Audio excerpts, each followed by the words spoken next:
शक्तिमान जिवंत अनुग्रहकारी थोर दयाळू देवा, प्रभू तुला धन्यवाद देतो, स्तुती करतो, कारण तू महान अद्भुत पराक्रमी परमेश्वर आहे.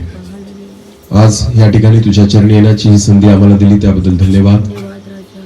माझ्या देवा, ज्या परिवारामध्ये गेल्या दिवसात जी दुःखद घटना घडली प्रभू, आज त्या परिवाराला सांत्वन देण्यासाठी आम्ही सर्वजण इथे एकत्र आलोत. आणि प्रभू, मनुष्य सांत्वन करू शकत नाही परमेश्वरा, पण तू करू शकतो देवा बाप्पा. आणि म्हणून प्रभूजी, आज तू परिवाराशी आणि इथे बसलेल्या प्रत्येकाशी बोल आणि तुझ्या वचनातून ते सांत्वन प्रत्येकाच्या हृदयामध्ये येऊ दे, ती शांती येऊ दे परमेश्वर पिता. आणि माझ्या देवा, ह्या प्रसंगातून आम्ही काय शिकावं, आज ते तुझ्या वचनातून आम्हाला शिकव. हो पवित्र आत्मा प्रभू, माझा ताबा घे. मी नव्हे तू बोलावा, मी घटावं तू वाढावा, आणि तुलाच महिमा मिळावी, तुझी इच्छा पूर्ण व्हावी असं कर. पवित्र आत्माने मला चालव, तुझी इच्छा पूर्ण होते. जितके लोक ऐकतायत प्रत्येकाला पवित्र आत्म्याने नियंत्रित कर आणि मला विशेष करून बोलत असताना सामर्थ्य दे. प्रार्थना येशूच्या नावाने मागितली, आमेन. प्रियजन, आपल्याला सर्वांना माहिती की आपण इथं दिलासा सभेसाठी आलेलो आहे. गेल्या दिवसात जी काही घटना ज्या परिवारात घडली, आणि म्हणून आपण त्यांचे नातेवाईक, समाजाची लोक, गावातली लोक या परिवाराच्या दुःखात सहभागी होऊन त्या परिवाराला सांत्वन देण्यासाठी आलो आहे. मनुष्याला प्रत्येक गोष्टीची एक मर्यादा असते की त्याच्यावर मनुष्य काहीच करू शकत नाही. आपण एखाद्या व्यक्तीला दुःखामध्ये सांत्वन देऊ शकतो, आशा नाही देऊ शकत. पण तुम्हाला माहिती का, देव सांत्वन नाही देत, देव आशा देतो. आणि मग देव जेव्हा आशा देतो ना, तर ती आशाच आपलं सांत्वन करते. बायबल काय म्हणतं की इतर लोकांसारखं तुम्ही दुःख करू नका, कारण त्यांना आशा नाहीये, तुम्हाला काय आहे, आशा आहे. याचा अर्थ काय की परमेश्वर म्हणतो दुःख का करू नये, कारण मी तुम्हाला आशा देऊन ठेवलेली आहे. आणि जेव्हा तुम्ही त्या आशेवर भरोसा ठेवतात ना, तर तुमचं दुःख आपोआप कमी होतं. आमेन. पण आज आपण या ठिकाणी सर्वजण ह्या निमित्ताने एकत्र आलेलो आहोत. परिवारातली जी व्यक्ती घर जग सोडून गेलेली आहे, आता त्या व्यक्तीबद्दल किंवा त्या व्यक्तीच्या बाबतीत आपण काही करू शकत नाही. पण आता जेवढे लोक इथं आहेत, या प्रसंगातून आपण काय शिकायचं ते आज परमेश्वर आपल्याशी बोलेल. आमेन. आणि विश्वास ठेवू की आज परमेश्वराची इच्छा काय आहे ते आपण जाणून घेऊ. एक वचन आज आपण काढू ह्या निमित्ताने. स्तोत्रसंहिता अध्याय 31. स्तोत्रसंहिता याचा अध्याय 31 आणि वचन 5 आपण वाचून घेऊ. स्तोत्रसंहिता अध्याय 31 वचन 5. तुझ्या हाती मी आपला आत्मा सोपवतो. स्तोत्रकर्ता दावीद काय म्हणतो, नीट लक्ष द्या. इथं बायबल असं म्हणतं की दावीद म्हणतो की तुझ्या हाती देवा मी माझा आत्मा सोपवतो. समजलं का सर्वांना? स्तोत्रकर्ता दावीद म्हणतो की परमेश्वरा तुझ्या हाती मी माझा आत्मा सोपवतो. मला एक सांगा की ज्या वेळेस हे स्तोत्र दावीदाने लिहिलं त्यावेळेस तो जिवंत होता का मेलेला होता? मोठ्याने बोला. मेलेला माणूस लिहू शकतो का? नाही. याचा अर्थ दावीद काय होता, आणि तो जिवंतपणी काय म्हणतोय? परत वाच. तुझ्या हाती मी आपला आत्मा सोपवतो. मी आपला आत्मा सोपवतो. याचा अर्थ काय होतो? आपला आत्मा देवाच्या हातामध्ये केव्हा सोपवायचा आहे? जिवंतपणी का मेल्यानंतर? बोला. पण मनुष्य केव्हा सोपवतो? मनुष्य केव्हा सोपवतो देवाच्या हातात? नीट लक्ष द्या. देवाची इच्छा आहे की आपला आत्मा आपण देवाच्या हाती केव्हा सोपवावा? मेल्यावर का जिवंतपणी? आपण केव्हा सोपवतो? नाही, सोपवतो आपण, पण केव्हा सोपवतो? आपण इथं का जमलोय? कबरविधी का करतो? प्रेतक्रिया का करतो? ह्या सगळ्या गोष्टी त्याच्या मागे आपला तथ्य काय असतं की आत्मा कोणाच्या हातात सोपवला? केव्हा? बोला, केव्हा? मेल्यानंतर. पण देवाची इच्छा काय? जिवंतपणी. बोला काय? परमेश्वराचं वचन काय म्हणतं माहिती का? दावीद म्हणतो जिवंतपणी की हे देवा मी माझा आत्मा तुझ्या हाती सोपवतो. याचा अर्थ असा होतो की देवाची ही इच्छा आहे माणसाकडून की तुम्ही जिवंत असतानाच आपला आत्मा देवाच्या हाती सोपवून द्या. हालेलुया. कारण एकदा शरीरातून आत्मा निघून गेला ना, नंतर तुम्ही सोपू शकत तुम्ही काहीच करू शकत नाही. लक्षात घ्या, जेही करायचंय ते केव्हा करायचंय? जिवंतपणे. बोला, केव्हा करायचंय? एकदा आत्मा निघून गेला त्याच्यानंतर तुमच्या हातातच नाहीये की ते कोणाला सोपवायचं. ते कळते का मी काय सांगतोय? आणि दुसरा व्यक्ती पण नाही सोपवू शकत, कारण आत्मा कोणाचा होता? एक मिनिट, माझ्यामध्ये कोणाचा आत्मा आहे? माझाच आहे ना? अरे बोला ना. बरं, मी समजा माझ्यातून आत्मा निघून गेला, तुम्ही त्याला परत आणू शकतात का? नाही. ओके, जर तुम्ही त्याला परत आणू शकत नाही तर कुठं पाठवू पण शकत नाही. तर मग काय फायदा आहे? मग लक्षात घ्या, जर मी एखाद्या व्यक्तीचा आत्मा टाकू पण नाही शकत आणि काढू पण नाही शकत, तर कुठं पाठवू पण नाही शकत. लक्षात येते का? मग तो माझ्यातला आत्मा जर मला देवाला सोपवायचा आहे ना, तर कोणी व्यक्ती नाही सोपवू शकत, तो मलाच सोपवावा लागेल. हालेलुया. तो कोणाला सोपवावा लागेल? मलाच. पण मी केव्हा सोपवू शकतो? जिवंत असताना. मला केव्हा सोपवू शकतो? देवाची हीच अपेक्षा आहे की माणसाने जिवंतपणे आपला आत्मा देवाच्या हाती सुरक्षित ठेवावा. हालेलुया. समजतंय का? आपण पैसे बँकेत का ठेवतो? बरं, पैसे कोणाचे असतात? पण ठेवतो कुठे? सख्या भावाने ठेवायला मागितले, तुम्ही द्याल? सख्या भावाने. का बरं? तुम्ही तर सख्य भाऊ आहेत ना, द्या ना. समजा तुमच्याकडे 5 लाख रुपये. बोला, किती लाख रुपये? 5. तुम्ही तो पैसा घेतात आणि कुठे ठेवतात? बँकेमध्ये. सख्या भावाने तुम्हाला म्हटलं की ते 5 लाख रुपये माझ्या घरी ठेव, तुम्ही ठेवाल? का बरं असं? का बरं असं? भाऊ आहे ना, सख्खा भाऊ आहे की नाही, मग ठेवा ना त्याच्याकडे. पण आपल्याला काय नाहीये? विश्वास. बोला, काय नाही? भरोसा नाही ना. याला जर गरज पडली तर हा काय करेल? काय करेल? खर्च करेल. बँकवाले करतील का? तुम्ही बँकेत कधी पण जा, 2 वर्षांनी जा, 3 वर्षांनी जा, दुसऱ्याच दिवशी जा, तरी तुमचा पैसा तुम्हाला कसा भेटणार आहे? तसाच परत भेटेल. हालेलुया. तो वाया जाणार आहे का? तो बुडणार आहे का? बँकवाले खर्च करणार आहेत का? उलट त्याच्यावर काय भेटणार आहे? व्याज. बोला, काय भेटणार आहे? मग तुमचा एवढा पैसा तुम्ही विश्वासाने कोणाच्या हाती सोपून देता? तसंच आपला आत्मा आपल्याला कोणाच्या हाती सोपून द्यायचा आहे? म्हणजे तो तुम्हाला तसा तसा परत भेटेल. हालेलुया. कळतंय का? लक्षात घ्या, आत्म्याची बँक परमेश्वर आहे. आमेन. तिथं आपला आत्मा आपल्याला सोपून द्यायचा आहे जिवंतपणे. तुम्हालाच कामात येईल. कोणाला कामात येईल? आपले पैसे बँकेला नाही कामात येत. कोणाला कामात येतात? पण ठेवतो कुठे? समजतंय ना? हीच प्रोसिजर आहे. लक्षात घ्या की एक भरोशाचं ठिकाण आपण शोधतो. कसलं ठिकाण शोधतो? भरोशाचं. आपल्याला आपलं घर सुद्धा भरोशाचं वाटत नाही पैसे ठेवायला ना. जास्त पैसा राहिला ना, माणूस घरातच ठेवत नाही. का? कारण तेव्हा माहिती ना, घरच भरोशाचं नाहीये. आला चोर, मग काय करायचं? बघितलं कोणी, मग काय करायचं? घरातलेच कोणी चोरलं, मग काय करायचं? म्हणजे बघा, आपलंच घर आपल्याला खायला उठतं ना. खरे का खोटे? म्हणून तो सगळा पैसा आपण बँकेमध्ये ठेवतो, कारण आपल्याला वाटतं तिथं तो काय आहे? सुरक्षित आहे.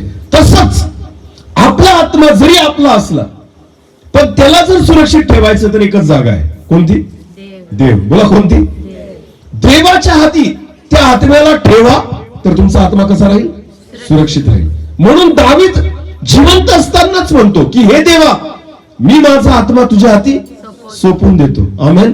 बरं, मला एक सांगा, आता जर हा विषय झाला देवाच्या हाती सोपवायचा, जिवंतपणे आत्मा कसं काय सोपवायचा? मुळात ही महत्वाची गोष्ट आहे. आत्मा निघतो का जिवंतपणे? नाही. तो कुठं राहतो? आपल्यामध्ये. बोला, कुठं राहतो? मग आता आत्म्याला सोपवायला लावतोय ना देव की देवाच्या हाती सोपव. मग आता प्रभू, मी हा आत्मा कसं काय सोपू रे? ना, आत्मा सोपू कसं काय मी? नाही, नीट लक्ष द्या ना. आत्मा कुठं राहतो? आपल्यात. म्हणजे कुठं? हे काय माझं शरीर. बोला, कुठं राहतो? जर मला जिवंतपणे माझा आत्मा देवाच्या हातात सोपवायचा आहे, तर मला कसं सोपवावं लागेल? शरीरा सहित. बोला, शरीरा जिवंतपणे. मेल्यानंतर आत्मा निघू शकतो, पण जिवंतपणे तो कुठं राहणार आहे?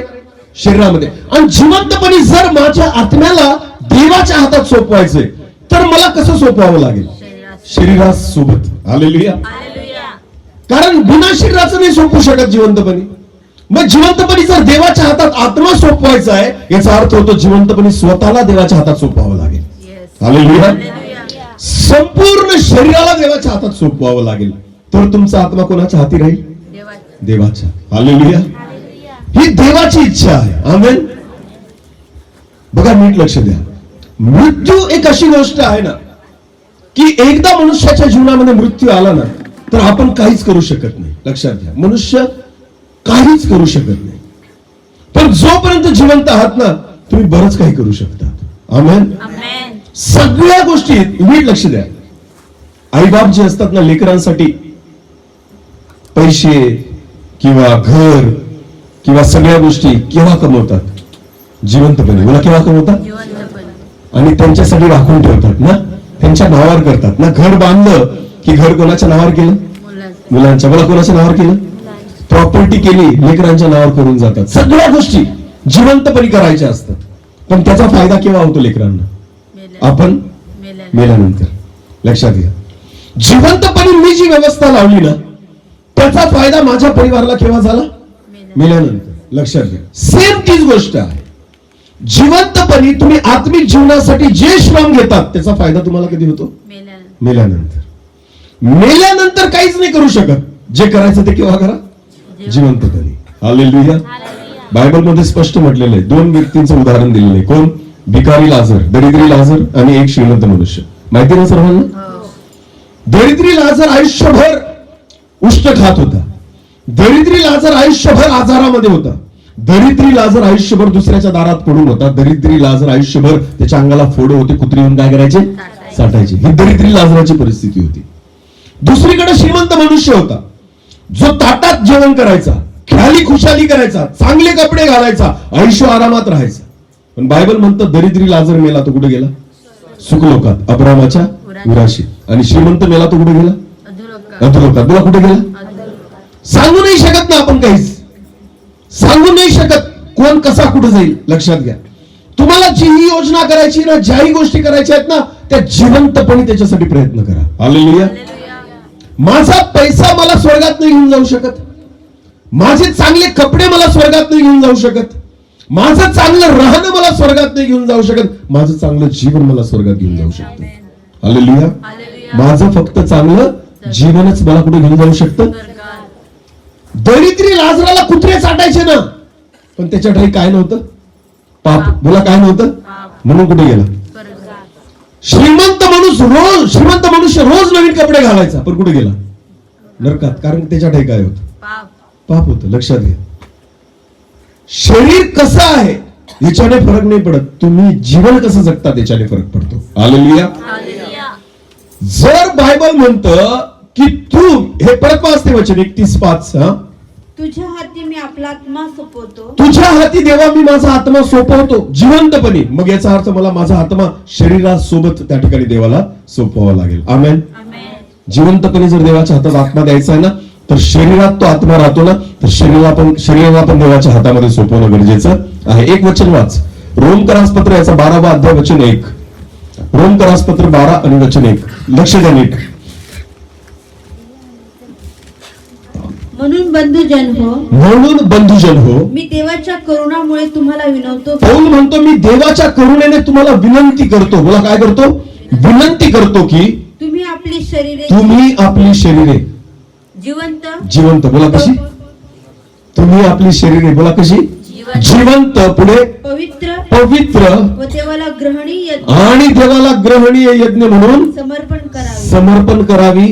ही तुमची आध्यात्मिक सेवा आहे. आमेन. देव काय मागतो तुमच्याकडून माहिती का? तुमची शरीरे. बोला, काय मागतो? पण कशी? जिवंत. बोला, कशी? नंतर नाही द्यायचं, ते केव्हा द्या? जिवंतपणे. हालेलुया. नीट लक्ष द्या.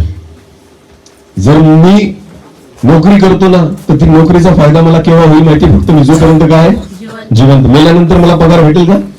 नाही. लक्षात घ्या, या शरीराला अर्थ केव्हा आहे? जेव्हा हे शरीर काय आहे? जिवंत.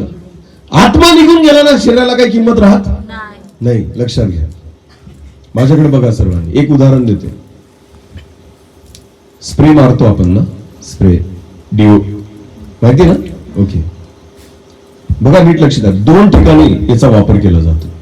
जर कोणी मयत झालं ना तर त्या ठिकाणी सुद्धा स्प्रे मारला जातो ना. आणि आपण लग्नात जातो, कार्यात जातो, एखाद्या कार्यक्रमाला जातो, तिथे पण स्प्रे मारतात. पण दोघांमध्ये फरक आहे. मयतावर जेव्हा मारला जातो ना, स्प्रे तोच असतो, वेगळा भेटतो का गावात? नाही. पण तो वास तुम्हाला घ्यावासा वाटतो का? आवडतो का? नाही. पण तोच स्प्रे जिवंत माणसावर मारल्यावर छान. कसा वास येतो? चांगलं. काय फरक पडला? स्प्रे बदलला का? नाही. कंपनी बदलली का? नाही. फक्त काय बदलला? माणूस. माणूस. म्हणजे बघा, जीव असेल ना शरीरामध्ये, स्प्रे तोच आहे पण वास चांगला येतो, घ्यावासा वाटतो, सुगंध वाटतो. मैतावर मारला ना आपल्याला वाईट वाटतं, आपल्याला वाटत नाही तो वास चांगला आहे, आपल्या वासाकडे लक्षच जात नाही. लक्षात घ्या, कारण मारला कोणावर आहे?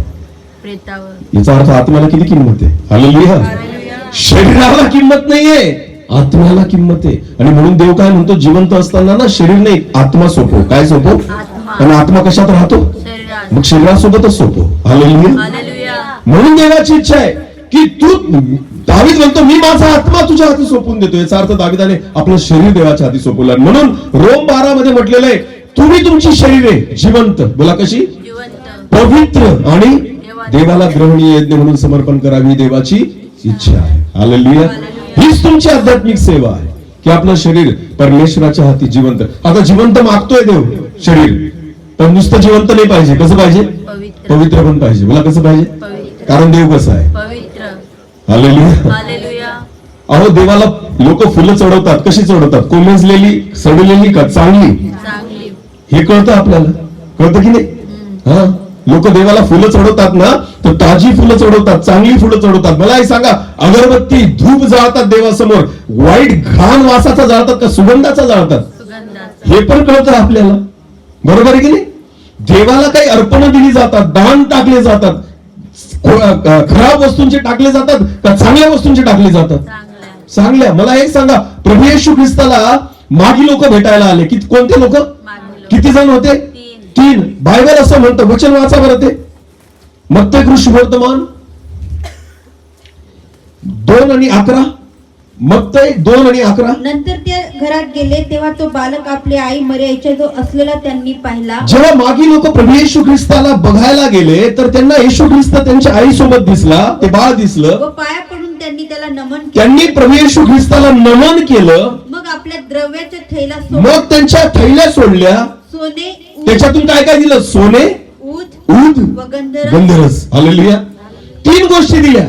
सोनं जे मूल्यवान आहे, गंधरस जे सुगंधित आहे, आणि ऊद. ऊद हे पण सुगंधित आहे. हालेलुया. हालेलुया. चांगल्या वस्तू कोणाला अर्पण केल्या? येशूला. येशूला. बोला, कोणाला अर्पण केल्या? देवाला. माणूस किती वाईट असेल पण अर्पण देवाला करताना कसं करतो? चांगलं. चांगलं. बोला कसं करतो? हालेलुया. पण देव तुमच्याकडून अर्पण मागतच नाही ना, देव तुम्हाला मागतोय. येस. बोला, देव कोणाला मागतोय? आपल्याला. कारण बायबल काय म्हणते, तुम्ही तुमची शरीरे जिवंत, पवित्र, देवाला ग्रहणीय यज्ञ म्हणून काय करा? समर्पित करा. ही तुमची आध्यात्मिक सेवा आहे. देवाला आपला पैसा नको, देवाला आपल्या वस्तू नको, देवाला कोण पाहिजे? आपण पाहिजे. आणि कसे पाहिजे? जिवंत. जिवंत. बोला कसे पाहिजे? जिवंत. दुसरी गोष्ट, पवित्र. आणि देवाला ग्रहणीय यज्ञ म्हणून. आमेन. आमेन. परमेश्वर तुम्हाला अपेक्षा नाही करत की तुम्ही चांगली फुलं व्हा. देव म्हणतो, तूच चांगला राहा माझ्यासाठी, तूच फुलासारखा आहे. हालेलुया. हालेलुया. परमेश्वराला जगातल्या वस्तू पाहून आनंद नाही होत, देवाला तुम्हाला पाहून आनंद होतो. हालेलुया. हालेलुया. समजतंय का? परमेश्वर ना तुमच्याकडे बघतो जिवंतपणे. परमेश्वराची इच्छा आहे की आपण स्वतःला जिवंतपणे आपल्या स्वतःला समर्पण करावं. ही आपली आध्यात्मिक सेवा आहे. हालेलुया. आज माणूस देवाला भेट देताना, वस्तू देताना फार विचारपूर्वक देतो. फुलं मी चांगलीच देईल, वस्तू मी चांगलीच देईल, अगरबत्ती मी चांगलीच लावेल, धूप मी चांगलाच जाळेल. अरे बाबा, पण तू ते सगळं चांगलं करतोय, पण स्वतःच काय? मला एक सांगा, जेवणाच्या आधी हात का बरं धुतात? जेवणाच्या अगोदर तुम्ही हात का धुतात? अरे बोला ना. बरं एक सांगा, घरामध्ये स्वयंपाक करतात ना? हा. ओके. स्वयंपाक करताना तुम्हाला माहिती असतं, भांड जे असतं स्वयंपाकाचं धुतलेलं असतं, बरोबर की नाही? हा. सगळं व्यवस्थित कापून चिरून सगळ्या गोष्टी एकदम शुद्धतेने व्यवस्थितपणे केलेल्या असतात स्वयंपाकामध्ये. घर छोटं असो का मोठं असो, स्वयंपाक करताना बहिणी फार काळजी घेतात ना, खूप काळजी घेऊन केस सुद्धा बांधून घेतात, केस पडायला नको. नको, या सगळ्या गोष्टींची काळजी घेतली जाते. एवढं शुद्ध पवित्र अन्न तयार करतो आपण घरामध्ये, पण जेव्हा जेवायला बसतो तेव्हा आपण काय धुतो? हात. का बरं? हाताचे. खा ना, ते अन्न चांगलं आहे ना, व्यवस्थित बनवलेले आहे, चांगल्या भांड्यामध्ये बनवलेले आहे, चांगली भाजी वापरलेली आहे, सगळे भांडे चांगले होते, मग खा ते अन्न, ते चांगलं आहे ना. पण तरी आपण काय धुतो? हात धु. कारण आपल्याला माहिती अन्न जरी शुद्ध असलं, काय खराब आहेत? हात. मला काय खराब आहेत? हात. जर ते अन्न चांगलं माझ्यामध्ये जायला पाहिजे तर माझे काय चांगले असले पाहिजे? हात. अरे मग देवाला जर तुम्ही कोणती भेट देतायत ना, पहिले हात तर चांगले ठेवा. हालेलुया. या हाताने जर मी देवाला भेट देतोय ना, देव त्या भेटीला नाही पाहत, तुमच्या हातांना पाहतो. समजते का? Yes. जर माझे हात निर्मळ असतील, माझे हात शुद्ध असतील, माझं शरीर शुद्ध असेल, माझं शरीर पवित्र असेल, तर ती भेट परमेश्वर मान्य करेल, अन्यथा करणार नाही. येशूचं गाणं म्हणा, आज का दिन यहोवा ने हम उसने. चर्च मध्ये मी हे गाणं म्हटलं आणि समजा माझ्या तोंडात पुडी आहे तंबाखूची, कसली? तंबाखू. काय मला सांगा, देवाला हे गाणं आवडेल का? नाही. का बरं? गाणं चांगलं आहे का मी, गाणं खराब आहे का मी खराब आहे? अरे बोला, देवाला काय नाही आवडणार? गाणं नाही आवडणार का मी नाही आवडणार? समजतंय का मी काय सांगतो? हो. मी तुमच्या समोर दिसतोय का सगळ्यांना? हो. 15 वर्षापूर्वी मला भेटली असते ना, तर माझ्या हातात दारूची बाटली होती. तुला काय होती?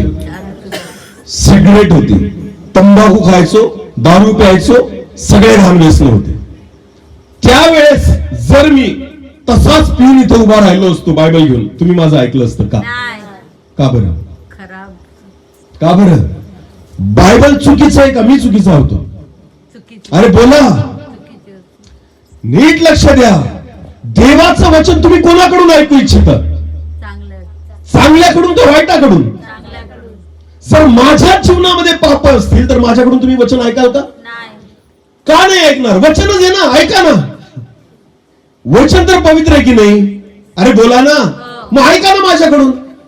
पण नाही ऐकणार, कारण तुम्हाला माहिती आहे सांगणारा पवित्र, नाही. म्हणून दोघं गोष्टी पवित्र असल्या पाहिजे. Yes. हालेलुया. हालेलुया. सांगणारा पण आणि वचन पण. आमेन. Amen. म्हणून दोघं गोष्टी पवित्र असल्या पाहिजे. तुम्ही देवाला खुश करू इच्छितात ना, देवाला अर्पण करायचं आहे ना, गीत गायची, स्तुती करायची, भेट द्यायची ना, पहिले स्वतःला शुद्ध करा. हालेलुया. कारण तुम्ही शुद्ध असाल तर तुमच्याद्वारे केलेलं प्रत्येक अर्पण देव मान्य करेल. आमेन. म्हणून बायबल काय म्हणतो? तुम्ही तुमची शरीरे कशी जिवंत, पवित्र. पवित्र, देवाला ग्रहणीय यज्ञ म्हणून काय करा? समर्पण करा. हीच तुमची आध्यात्मिक सेवा आहे. हालेलुया. हालेलुया. आपण बऱ्याचदा हेच विसरून जातो. आपल्याला काय वाटतं, येशू ख्रिस्ताला सोनं, हून आणि गंधरस दिलं, येशू खुश झाला. नाही, तो काय दिलं ते बघून नाही खुश होत, कोण देतोय ते बघून खुश होतो. हालेलुया. हालेलुया. देणारा चांगला पाहिजे. आमेन. Amen. आणि परमेश्वर काय म्हणतोय ना, तू तुझा आत्मा देवाच्या हाती काय कर? सोपून दे. मग कसा सोपवेल मी? जर मी पापात असेल, काय देव आत्मा स्वीकारेल? नाही. जर मी व्यसनात असेल, देव आत्मा स्वीकारेल? नाही. मग म्हणून तर देव म्हणतो ना, जिवंत नाही पाहिजे नुसता, पवित्र पण पाहिजे. बोला काय पाहिजे? पवित्र. अशुद्धता चालणार नाही. अमंगळपणा चालणार नाही. जर देवाचं गाणं म्हणतोय ना, मग तोंडात घाण कशाला? देवाचं गाणं म्हणतोय ना, तर ह्याच तोंडाने शिवी कशाला देतो? देवाचं गाणं म्हणतोय ना, तर ह्याच तोंडाने खोटं का बोलतो? जर दोघं गोष्टी होत असतील तर देव तुमची स्तुती स्वीकारणार, नाही. तुमची प्रार्थना स्वीकारणार. नाही. म्हणून तुमची शरीर नुसती जिवंत नाही पाहिजे, कशी पाहिजे? पवित्र. पवित्र. हालेलुया. हालेलुया. विना दोष रहित, त्याला कोणताच दोष नसावा. आमेन. Amen. एक वचन वाच बरं. पहिले राजे याचा 8वा अध्याय. पहिले राजे याचा 8वा अध्याय, वचन 17 पासून पुढे. टेन्शन नका घेऊ, मी लवकर संपेल. जास्त वेळ मी लांबवणार नाही. पहिले राजे याचा 8वा अध्याय, वचन 17 पासून पुढे. माझा बाप दावीद याचा मनोदय नीट लक्ष द्या. शलमोन राजा त्याच्या वडिलांबद्दल, दाविदाबद्दल ह्या ठिकाणी म्हणतोय. काय म्हणतोय? तो म्हणतो, माझा बाप दावीद याचा मनोदय असा होता की दाविदाची इच्छा अशी होती की इस्रायलाचा देव परमेश्वर हा? याच्या नामाप्रित्यर्थ एक मंदिर बांधावे. बघा, दाविदाची इच्छा काय होती? देवासाठी मी काय बांधावं? मंदिर. मंदिर. बोला काय बांधावं? मला एक सांगा, इच्छा चांगली का वाईट आहे? चांगली. बोला चांगली का वाईट आहे? चांगली. मंदिर कोणासाठी बांधायचंय? देवाचा. मग देव खुश व्हायला पाहिजे ना. हा का नाही? हो. जर तुम्हाला कोणी म्हटलं मी तुझ्यासाठी घर बांधतो तर तुम्ही किती खुश व्हाल? हा की नाही? हो. बघा, परमेश्वरासाठी दावीद म्हणतो की मी तुझ्यासाठी मोठं भवन बांधेल, मोठं मंदिर बांधेल. मग देवाने तर खुश व्हायला पाहिजे की अरे वा, दावीद तू माझ्यासाठी मोठं मंदिर बांधतोय, मी खूप खुश झालो. पण शलोमोन म्हणतो माझा बाप दावीद, त्याला मनोदय होता, त्याच्या मनात इच्छा होती की मी देवासाठी मंदिर बांधावं. पण पुढे काय लिहिलंय? पण परमेश्वराने माझा बाप दावीद याला सांगितले की पण देव बोलला की परमेश्वराच्या नामाप्रित्यर्थ मंदिर बांधावे असा तू मनोदय धरला आहे. तुझ्या मनात इच्छा आहे की मंदिर बांधायची, हे तू चांगले केले आहे. हा विचार चांगला आहे. पण तू ते मंदिर बांधणार नाहीस. तुला मी बांधू देणार नाही. नाही. हालेलुया. हालेलुया. का बरोबर? अरे सोनं आहे, चांदी आहे, पैसा आहे, दाविदाकडे सगळं आहे ना. म्हणून दावीद म्हणतो मी मंदिर बांधेल. मग देवाने खुश व्हायला पाहिजे होतं की दावीद माझ्यासाठी मोठं मंदिर बांधेल. पण देव त्याला काय बोलला? मंदिर बांधायचं नाही. तू नाही बांधायचं. का? तू राजा आहे ना, अनेकांना मारलं ना तू तुझ्या हाताने. या तलवारीने अनेक लोकांना मारलं, रक्तपात केलाय तुझ्या तलवारीने, अनेक लोकांचा जीव घेतलाय ना, तुझ्या हाताने माझं मंदिर बांधू देणार? देव तो आहे की त्याला पवित्रता लागते. हालेलुया. वस्तूंना बघून खुश नाही होत ना परमेश्वर, तुमच्या पैशांना बघून खुश नाही होत, तुमच्या सेवेला बघून खुश नाही होत. देव तुम्हाला बघून खुश होतो. हालेलुया. देव म्हटला की तू बांधणार नाही माझं मंदिर. हा, पुढे वाच. पण तू ते मंदिर बांधणार नाहीस तर तुझ्या पोटी जो पुत्र येईल तो माझ्या नामाप्रित्यर्थ मंदिर तुझा बांधेल. मुलगा बांधेल, कारण त्यांनी रक्तपात केलेला नाही. नाही. हालेलुया. हालेलुया. हा परमेश्वर आहे, लक्षात घ्या. तुम्ही देवासाठी जरी काही कराल ना तरी देव म्हणतो तू चांगला राहा, तर कर, नाही तर करू नको. गाणं गायचंय ना, देवाची स्तुती करायची ना, तरी परमेश्वर म्हणतो तोंड चांगलं ठेव, मग गाणे गा. हालेलुया. हालेलुया. ज्या तोंडाने शिव्या देतो ना त्याच्याने देवाचं नाव घ्यायचं नाही. ज्या तोंडाने तंबाखू खातो त्याच्याने देवाचं नाव घ्यायचं नाही. नाही. लक्षात घ्या. देवाला आवडत नाही. नाही तर तुमचा आवाज खूप चांगला असेल, मग मी कसाही वागलो तरी देव ऐकला, अजिबात ऐकणार नाही. नाही. तुम्ही तुमची शरीर जिवंत पवित्र, बोला काय? पवित्र. देवाला पवित्रता आवडते. आमेन. आमेन. जेही करायचंय ना प्रियांनो, जिवंतपणे करा. बोला केव्हा करा? जिवंतपणी. नंतर काही फायदा नाही. नाहीये. लक्षात घ्या. आजची ही जी सभा आहे ना, दिलासा सभा, ही आपल्यासाठी आहे. जेवढे लोक इथे बसले ऐकतायत, बोला काय करतायत? ऐकतात. शिकण्यासारखं याच्यातून की देवाची इच्छा काय. आपल्याला सगळ्यांना ना देव ह्या प्रसंगात खूप चांगला आठवतो, कारण आपल्याला माहिती आहे शेवट तिथेच होणार आहे. समजतंय का? पण आपण ना हे संपलं की आपण तेही विसरून जातो. पण माझं असं म्हणणं आहे ना, आज ह्या निमित्ताने किमान तुम्ही आठवण करा, हा प्रसंग प्रत्येकाच्या जीवनात येणार आहे. येस. हा का नाही? हो. इथं कोणी वरून बॉन्ड करून आलेलं आहे का मी कायमस्वरूपी जिवंत राहील असं? आहे का? नाही. चला, उद्याची गॅरंटी किती लोकांना आहे? एकाने तरी हात वर करा ना. हा, उद्याची पण नाही. नाही. मग मला सांगा ना, आपल्याकडे किती वेळ, किती दिवस आहेत आपल्याकडे? आजच. किती? आजच. मग रिचार्ज का पण मारला महिन्याभराचा? हा, मोबाईलला रिचार्ज कितीचा मारला?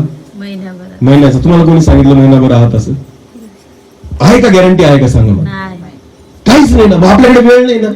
मग जर देवाला स्वतःला द्यायचं तर कधी द्यायचं? आजच. आज. बोला कधी? स्वतःला समर्पण करायचं आहे आत्मा देवाच्या हाती, तर कधी करायचं?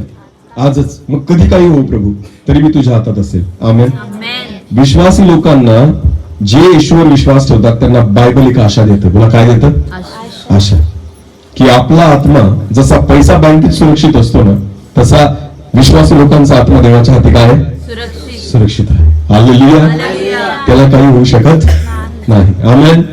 ही आशा दिलेली बायबलमध्ये. बोला ही काय दिलेली? आशा. आशा. हे ख्रिस्ती जीवन आहे. आमेन. आमेन. म्हणून रडू येत नाही, शोक करत नाही. नाही, कारण आम्हाला काय? आशा. आशा आहे. हालेलुया. हालेलुया. तेवढाच सुरक्षित आहे आपला आत्मा देवाच्या हातामध्ये, जेवढा पैसा बँकेत काय आहे? सुरक्षित. सुरक्षित आहे. आमेन. आमेन. आणि कसा भेटतो परत?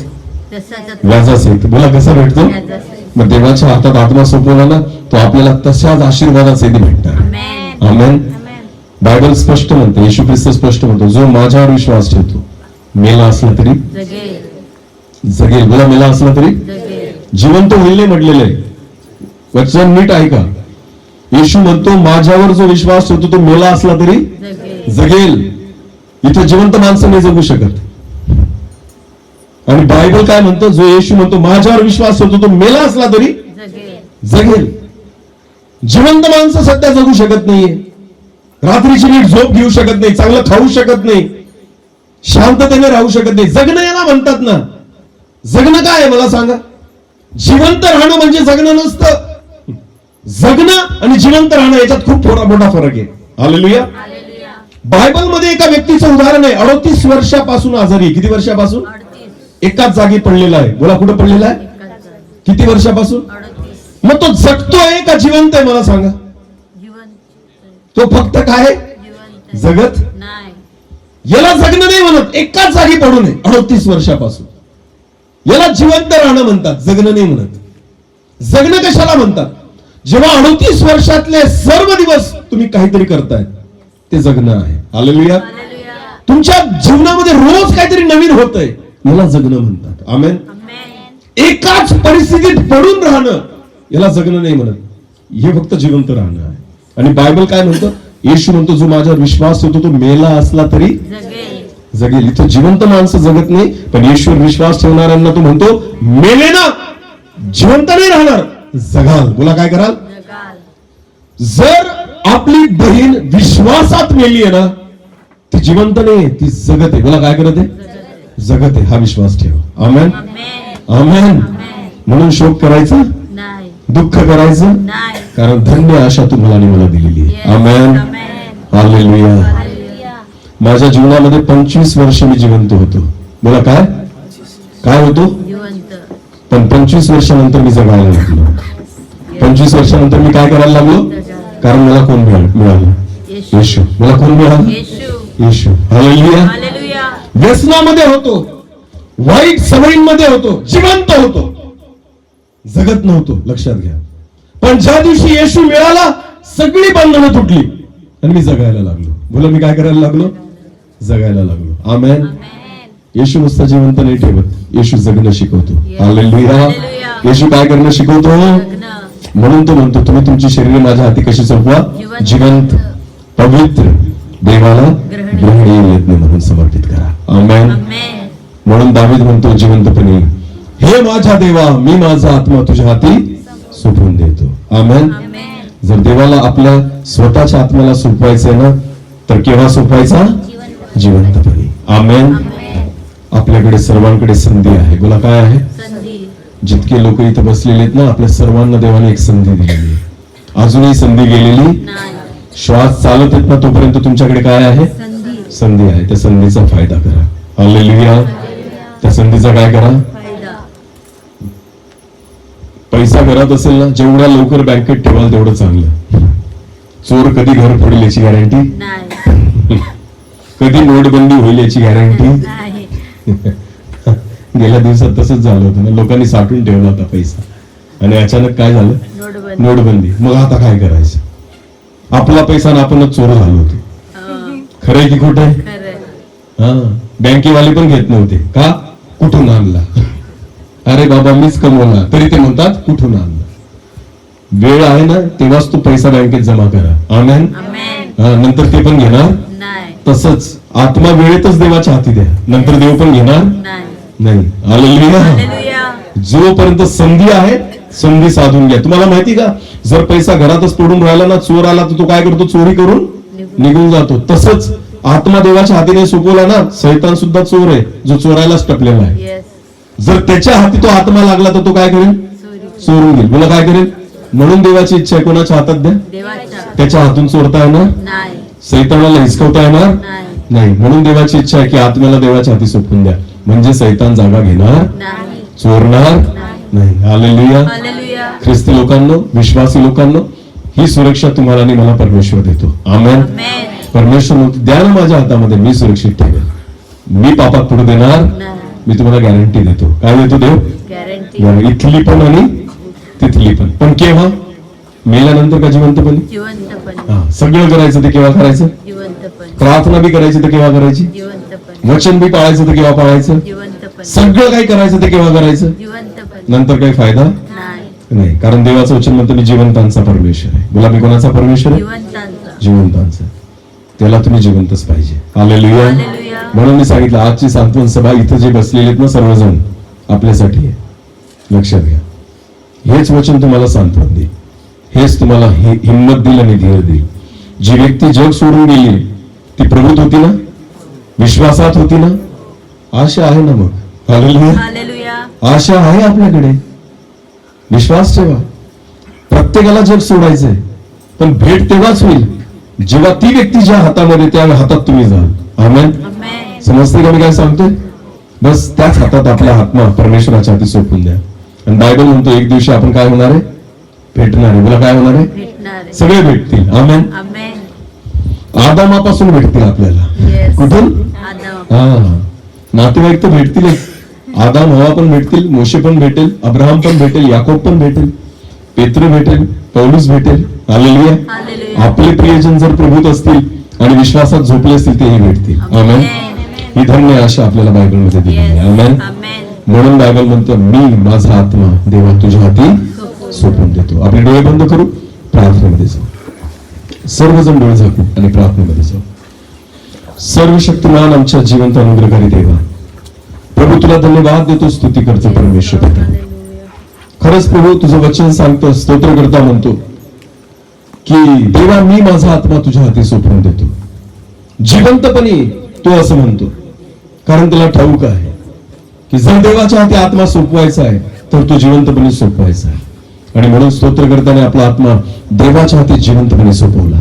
आज आम्ही देखील तुझे लेकरे या नात्याने आम्ही आमची शरीरे, कारण या शरीरामध्ये तो आत्मा राहतो, जर जिवंतपणे तो सोपवायचा आहे तर आम्ही आमची शरीरे जिवंत, पवित्र आणि देवाला ग्रहणीय यज्ञ म्हणून समर्पित करावी.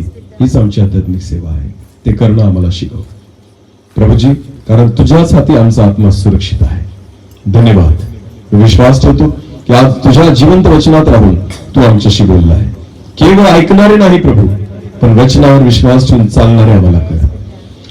जो अनुभव तू मला दिला, या पाप्याला तू बदलून टाकलं, आणि जेव्हा माझं जीवन मी पवित्र रीतीने तुझ्या हाती सोपवलं ते तू स्वीकारलं आणि आज ते तुझ्या हाती सुरक्षित आहे. जर तू मला बदलू शकतो, तू कोणालाही बदलू शकतो. आणि म्हणून दे बापा, आज प्रत्येकाला संधी आहे. जितके लोक इथं बसलेले आहेत प्रभू, ती संधी प्रत्येकाने साधावी आणि स्वतःला जिवंत देवाच्या हाती सोपवावं यासाठी कृपा दे, कारण तुझ्याच हाती आम्ही सुरक्षित आहोत. सर्व आदर, मान, महिमा, गोड सन्मान तुझा आहे आणि तुलाच देऊन प्रार्थना अशी प्रभू तुझ्या पवित्र निवडून नावाने मागितली म्हणून तो आहे.